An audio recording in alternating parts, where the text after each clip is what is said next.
3. 3 அப்புறம் 1.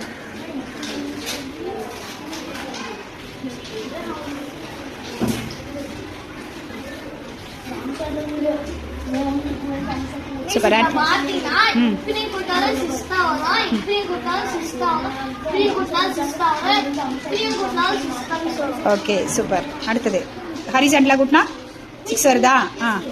6 6 சூப்பர்.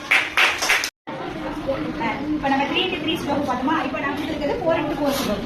இந்த ஸ்லோப்ல பாரு எந்த நம்பர் மிஸ் ஆயிருக்கோ அதை வந்து ஃபில் பண்ணா போதும், ஆன்சர் கரெக்டா வரும். ஓகேவா? தரும் ட்ரை பண்றாங்க.